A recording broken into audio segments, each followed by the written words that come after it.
आजी का बंगला।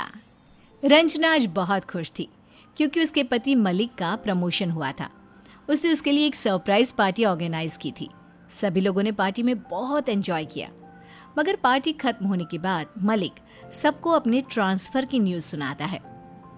आप लोगों के साथ यहाँ पुणे में रहकर मुझे बहुत खुशी हुई, मगर अब जब मेरा ट्रांसफर लखनऊ हो गया है तो आप सबसे गुजारिश है कि अपना प्यार हमेशा मुझ पर ऐसे ही बनाए रखना और जब भी लखनऊ आओ मुझसे मिलने जरूर आना। उसके सारे फ्रेंड और कलीग उससे मिलने का वादा करके चले गए, मगर रंजना ट्रांसफर की बात सुनकर नाराज हो गई। मलिक, ये सब क्या है? तुमने मुझे बताया भी नहीं कि तुम्हारा ट्रांसफर हो गया है। अरे मुझे भी आज दोपहर में ही पता चला। ऑफिस में लोगों ने मेरे लिए फेयरवेल पार्टी रखी थी। मगर तुम परेशान मत हो, यहाँ पर तो हम एक फ्लैट में रहते हैं। ऑफिस वालों ने हमारे लिए बंगलो लिया है। शर्मा जी बड़ी तारीफ कर रहे थे। 5 बेडरूम, हॉल, किचन और सबसे बड़ी बात, बाहर बड़ा सा लॉन। अरे बंगलो देखकर तुम्हारी तबीयत खुश हो जाएगी। और रही पैकिंग की बात तो तुम सिर्फ अपने कपड़े पैक कर लो, बाकी सब ऑफिस वाले पैक करवा कर वहां पर अनपैक करवा रहे हैं। और तुम्हें क्या चाहिए? ये सब सुनकर रंजना ने गहरी सांस ली, मगर उसकी परेशानी की वजह कुछ और थी। बाकी सब तो ठीक है मलिक, मगर मेरी जॉब का क्या? वहां पर सब कुछ कैसे मैनेज होगा? यहाँ बच्ची और मेड सब कुछ सेट है, वहां पर नए सिरे से मैनेज करना कैसे हो पाएगा? एक बार को मुझे वहां लखनऊ ब्रांच में ट्रांसफर मिल भी जाए, मगर मैं काम कैसे कर पाऊंगी? देखो, अब इतना बड़ा प्रमोशन मिला है तो उसके साथ थोड़ी बहुत तकलीफ तो होगी ही ना। मगर लखनऊ ऐसी छोटी जगह भी नहीं है कि तुम्हें मेड न मिल पाए। तुम फिक्र मत करो, वहां चलकर सब कुछ मैनेज हो जाएगा। ओके? बेमन से रंजना मलिक के साथ लखनऊ आ गई। बच्चे तो घर देखकर बहुत खुश थे। बड़ा घर होने के कारण दोनों का अलग अलग कमरा था। बाहर खेलने के लिए बड़ा सा बगीचा जिसमें मलिक ने झूले लगवा दिए थे।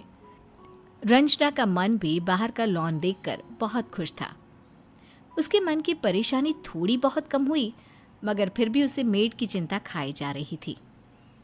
मलिक, घर सच में बहुत खूबसूरत है, बस एक बार सब कुछ अच्छे से सेट हो जाए फिर और भी मजा आएगा। उसने घर के वॉचमैन को मेड की व्यवस्था करने के लिए कह दिया। कुछ दिनों में सब कुछ धीरे धीरे सेट होने लगा था, मगर बच्चों की परेशानी थी। स्कूल से आने के बाद बच्चों के रहने के लिए अच्छे डे केयर की व्यवस्था नहीं हो पा रही थी। रंजना कुछ दिनों तक तो वर्क फ्रॉम होम करती रही, मगर फिर उसे भी ऑफिस जाना जरूरी था। एक दिन उसने देखा कि वॉचमैन किसी बुजुर्ग महिला से बात कर रहा था। उससे बातचीत करने के बाद वो रंजना के पास आया। नमस्कार मैडम, आप फुल डे के लिए कोई मेड देख रही थी? इन माजी से मिल लीजिए, यह सावित्री देवी हैं। यह इस घर में काम करना चाहती हैं। रंजना ने ऊपर से नीचे तक उन्हें देखा। कलफ करी हुई साड़ी, करीने से बंधी हुई चोटी, एक हाथ में घड़ी और एक में सोने का कड़ा। वो दिखने में बहुत भले घर की लग रही थी, मगर उन्हें काम करने की क्या जरूरत आन पड़ी? रंजना कुछ कहती उससे पहले ही सावित्री जी ने बात शुरू कर दी। देखो बेटा, मुझे देखकर तुम्हारे मन में कई सारे सवाल उठ रहे होंगे। मैं तुम्हारी माँ की उम्र की हूँ, यहीं पास में कॉलोनी में रहती हूँ। बेटा मेरा विदेश में रहता है और बेटी मुंबई में। घर पर अकेले रहकर बोर हो जाती हूँ। वॉचमैन से बात करने पर पता चला तुम्हें अपने बच्चों का ध्यान रखने के लिए कोई मेड चाहिए, इसलिए मैं चली आई। तुम्हारा भी काम हो जाएगा और तुम्हारे बच्चों के साथ मेरा भी मन लगा रहेगा। अरे मेम साहब, हम इन्हें बहुत पहले से जानते हैं, आप इन पर भरोसा कर सकते हैं। वॉचमैन के कहने पर रंजना ने उन्हें अपने यहाँ काम पर रख लिया। पहले तो सावित्री जी बच्चों के स्कूल के आने के समय आती और रंजना के ऑफिस से आती ही चली जाती, मगर धीरे धीरे रंजना उनसे खुलने लगी थी। उसके बच्चे भी उन्हें बहुत प्यार करने लगे थे। अब सावित्री जी सारा दिन रंजना के घर पर ही रहती थी। सब बाइयों से काम करवाना और बच्चों का विशेष ध्यान रखना, ये सब सावित्री जी बहुत दिल से करती थी। घर की एक ही चीज वो इस तरह संभालती मानो उन सब से उनका पुराना कोई नाता हो। रंजना भी खुश थी क्योंकि बच्चे जो अक्सर टीवी या मोबाइल लेकर बैठे रहते थे, सावित्री जी के साथ उनकी कहानियां और किस्से सुनते। इसके अलावा वे बच्चों के साथ खेलती रहती थीं। एक दिन स्टोर रूम की सफाई के दौरान रंजना के हाथ एक तस्वीर लगी। वो तस्वीर लेकर तुरंत मलिक के पास गई। तस्वीर सावित्री देवी की थी। दोनों ये तस्वीर देखकर समझ गए कि इस घर से उनका पुराना रिश्ता है। अगले दिन जब सावित्री देवी घर आई तो उनके सामने उन्होंने तस्वीर रखी। आंटी, ये सब क्या है? इतना बड़ा धोखा! आपने हमें गुमराह रखा। अपनी तस्वीर को रंजना के हाथों में देखकर सावित्री जी की आंखों में आंसू आ गए। बड़ी मुश्किल से उन्होंने आंसुओं को रोका। आपने सही समझा, कभी ये घर मेरा था। अपने पति के साथ जब गांव छोड़कर पहली बार लखनऊ आई थी तो मेरी आंखों में भी खुद के घर का सपना था। पति ने अपनी मेहनत, ईमानदारी से अपने व्यापार को बढ़ाते हुए जल्द ही मेरे सपने को साकार कर दिया। और इस घर में उन्होंने मेरा 2 बच्चों के साथ नई दुल्हन की तरह गृह प्रवेश करवाया था। तब से बस एक ही उम्मीद थी, इस घर से मेरी अर्थी उठे। मगर शायद नियति को ये मंजूर नहीं था। बेटे ने धोखे से ये घर अपने नाम करा लिया और मुझे वृद्धाश्रम में छोड़कर वापस विदेश चला गया। तब से रोज इस घर को देखने जरूर आती थी, मगर ये घर हमेशा बंद रहता था।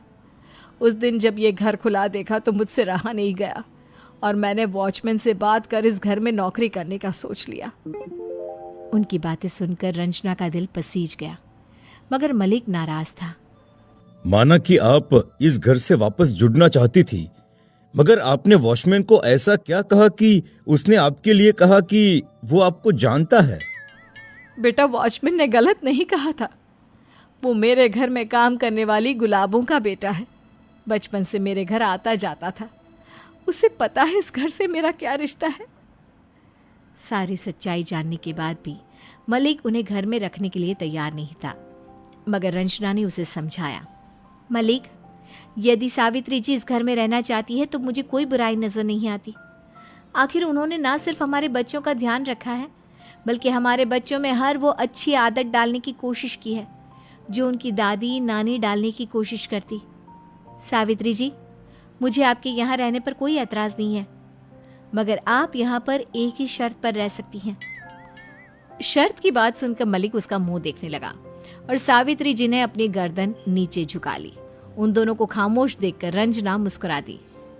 और शर्त यह है कि अब आप वृद्धाश्रम वापस नहीं जाएंगी। आप इसी घर में रहेंगी और बच्चे आपको दाइमा नहीं बल्कि आज ही बोलेंगे। बोलिए, आपको मेरी शर्त मंजूर है? रंजना की शर्त सुनकर सावित्री जी की आंखों से खुशी के आंसू बहने लगे। उनका हाथ उसे आशीर्वाद देने के लिए उठ गया और उन्होंने उसे गले लगाकर ढेर सारा प्यार किया। दोस्तों, घर के बड़े बुजुर्ग हमसे सिर्फ बस थोड़ी सी केयर, प्यार और अपनापन चाहते हैं, मगर फिर भी हम उन्हें इस उम्र में वृद्धाश्रम का रास्ता दिखाते हैं और हम ये भूल जाते हैं कि हमारे बच्चे हमारा ही अनुकरण करते हैं। ऐसे में मेरी आपसे गुजारिश है, जहाँ तक हो सके अपने माँ बाप का सम्मान करें ताकि आपके बच्चे भी आपका सम्मान करें।